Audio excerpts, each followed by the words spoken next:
श्री स्वामी समर्थ. नमस्कार. मी नंदिनी माझ्या यूट्यूब चॅनलवर तुमचं खूप मनापासून स्वागत करत आहे.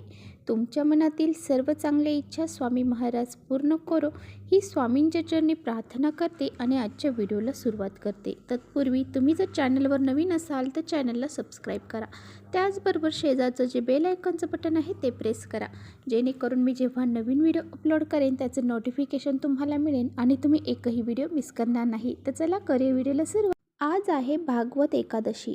कार्तिक महिन्यातील ही भागवत एकादशी खूप महत्त्वाची मानली जाते. या दिवशी आपण वर्षभरामध्ये कोणत्याही एकादशी नाही केल्या तरी चालतात, परंतु आषाढ कार्तिक ह्या एकादशी जर आपण केल्या, ह्या कार्तिक महिन्यातल्या एकादशी जर आपण केल्या तर आपल्याला इतर एकादशी करण्याचं पुण्य लाभत असतं. त्यामुळे पहा, ह्या एकादशीचं व्रत हे आपल्याला आवर्जून करायचं आहे. त्याचबरोबर संध्याकाळी आपल्याला घरातून बाहेर अशी ही एक वस्तू फेकायची आहे, ज्यामुळे आपल्या घरामध्ये जी काही नकारात्मक शक्ती आहे किंवा मग शत्रुपीडा असेल, वास्तुदोष असेल किंवा नजरबाधा असेल, ह्या सर्व दोष बाधा ज्या आहेत त्या तर दूर जातीलच. त्याचबरोबर आपल्या घरामध्ये लक्ष्मी मातेचा प्रवेश होईल आणि घराची जी काही प्रगती होण्यापासून थांबलेली आहे त्याचे सुद्धा बांध आपले खुलतील. इतका हा प्रभावशाली उपाय आज संध्याकाळी आपल्याला करायचा आहे. तो कसा करायचा आहे, काय वस्तू आपल्याला यूज करायच्या आहेत, याबद्दलची सर्व माहिती ह्या व्हिडिओमध्ये तुम्हाला मिळणार आहे. त्यामुळे व्हिडिओ कुठे स्किप न करता शेवटपर्यंत नक्की बघा, जेणेकरून तुमच्यापर्यंत योग्य ती माहिती पोहोचली जाईल. आज बघा, आपल्याला भगवान श्री हरी विष्णू यांची विधिवत पूजा अर्चा करायची आहे. त्याचबरोबर माता लक्ष्मीची देखील आपल्याला पूजा अर्चा करायची आहे. तर ही एकादशी जे व्रत आहे तर ते भगवान हरिविष्णूंना समर्पित आहे. त्यामुळे भगवान हरिविष्णूंना आपल्याला या दिवशी पंचामृताने त्याचबरोबर जलाने अभिषेक करायचा आहे. तर पहा, सर्वांनी अभिषेक हा केलेला असेलच. तर मागच्या व्हिडिओमध्ये पण मी तुम्हाला अगोदर सांगितलेलं आहे की आपल्याला एकादशीच्या दिवशी कोणती पूजा करायची आहे, कसं करायचं आहे, याबद्दलची माहिती आपल्याला भेटलेलीच आहे. परंतु आता काही वेळेस नवीन आपले व्ह्यूवर्स पण असतात, मग त्यांच्यासाठी ह्या गोष्टी डबल सांगाव्या लागतात. मग हे गोष्टी समजल्या की मग व्हिडिओमध्ये कोणत्याही प्रकारची शंका राहत नाही. तर पहा, भगवान विष्णूंना आपल्याला विधिवत पूजा करायची आहे. त्याचबरोबर विष्णू सहस्रनामाचा आपल्याला पठण देखील करायचं आहे. आपल्या घरामध्ये आज विष्णू सहस्रनामाचं पठण हे झालंच पाहिजे. त्याचबरोबर व्यंकटेश स्तोत्राची सुद्धा आपल्याला सेवा करायची आहे. जर तुम्हाला शक्य असेल तर रात्री 12 वाजता सुद्धा तुम्ही ही सेवा करू शकता. नसेल शक्य, दिवसभरामध्ये जेव्हा जमेल तेव्हा तुम्ही ही सेवा करू शकता. त्याचबरोबर बघा, आपल्याला भगवान विष्णूंना पिवळ्या कलरची फुलं अर्पण करायची आहेत. पिवळ्या कलरचा प्रसाद असेल म्हणजे तुम्ही नैवेद्य म्हणून एखादी केळी दाखवू शकता, म्हणजे जी पिवळ्या कलरची आहे. तर अशा प्रकारे सुद्धा आपण भगवान विष्णूंना प्रसन्न करून घेऊ शकतो. त्याचबरोबर आपल्याला तुळशीपत्र त्यांना अर्पण करायचे आहे. कोणताही नैवेद्य दाखवताना त्यावरती तुळशीपत्र आपल्याला ठेवायचं आहे. तर अशा प्रकारे आपल्याला एकादशीची पूजा अर्चा आणि भगवान विष्णूंची सेवा करायची आहे. त्याचबरोबर माता लक्ष्मीला प्रसन्न करून घेण्यासाठी तिलासुद्धा आपल्याला एक गुलाबाचं फूल अर्पण करायचं आहे. आणि ज्या घरामध्ये विष्णूंची सेवा होते, उपाय होतात, त्याचबरोबर त्यांची पूजा होते, त्या घरामध्ये माता लक्ष्मी ही चिरकाल राहते, ती कुठेही जात नाही. त्यामुळे बघा, अशा ह्या गोष्टी आपल्याला करायच्याच आहेत. त्याचबरोबर आपल्याला संध्याकाळी असा हा एक उपाय करायचा आहे, ज्यामुळे आपल्या घरामध्ये काही नकारात्मक शक्ती असतील, काहींची वाईट नजर आपल्या घरावरती असेल, त्यांची वाईट नजर लागलेली असेल किंवा मग वास्तुदोष असेल किंवा मग पितृदोष असेल, कोणतेही दोष असू द्या, ते दूर होण्यासाठी हा एक छोटासा उपाय आपल्याला करायचा आहे.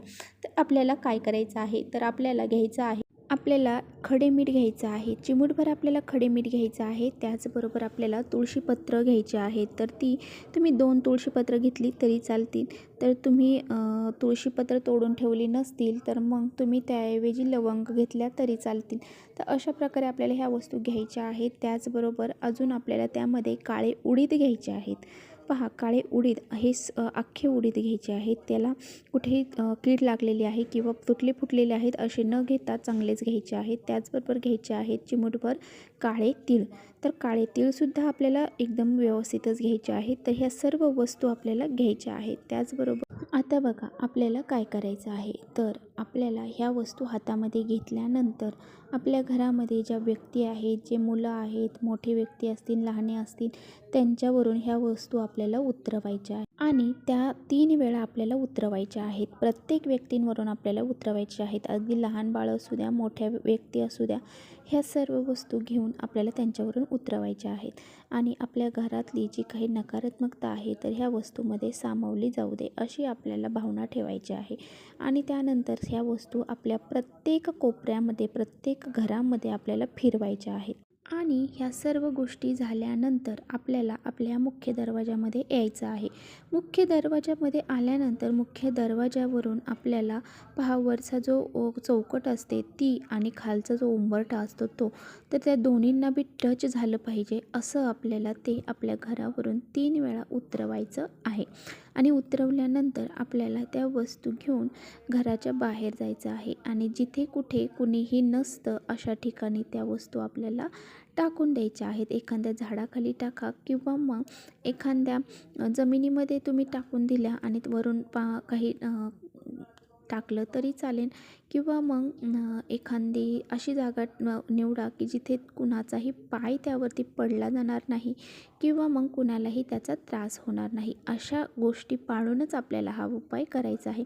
बघा आपल्यामुळे कुणालाही त्रास होता कामा नये. आपल्यामुळे जर दुसऱ्याला त्रास झाला तर त्या गोष्टीचा उलट परिणाम देखील आपल्यावरती होत असतो. त्यामुळे अशा गोष्टी नक्की लक्षात ठेवायच्या आहेत. तर अशा प्रकारे आपल्याला हा उपाय करायचा आहे आणि हा उपाय आपल्याला संध्याकाळी 6च्या नंतर तुम्ही 12 वाजेपर्यंत कधीही करू शकता. तर संध्याकाळी 6च्या नंतरच हा उपाय आपल्याला करायचा आहे. आणि केल्याच्या नंतर पहा जे काही आपल्या घरामध्ये दोष असतील, अडचणी असतील त्या तर दूर होणारच आहेत. त्याचबरोबर आपल्या घरामध्ये काही प्रगतीचे मार्ग असतात तर ते थांबलेले असतात ते सुद्धा सुरळीत. हा उपाय करताना अगदी श्रद्धेने आणि भावनेने करा. म्हणजे तुमच्या मनामध्ये पॉझिटिव्ह विचार असायला हवेत. तुमच्या मनामध्ये किंतु परंतु किंवा मग ह्याने काय होणार आहे असं जर आलं तर मग समजायचं की तुमच्या उपायाला काहीही अर्थ नाही. तुम्ही तो उपाय नाही केला तरी चालेल. पण जर तुम्हाला भरपूर श्रद्धा आहे आणि खूप विश्वासाने तुम्ही जर हा उपाय केला ना, त्या उपायाचा तुम्हाला नक्की फायदा होईल. तर चला करते इथेच व्हिडिओचा एंड. व्हिडिओ आवडला असेल तर नक्की लाईक करा. चॅनलवर नवीन असाल तर चॅनलला सबस्क्राईब करा. परत भेटूया अशाच छानशा व्हिडिओसोबत. तोपर्यंत श्री स्वामी समर्थ.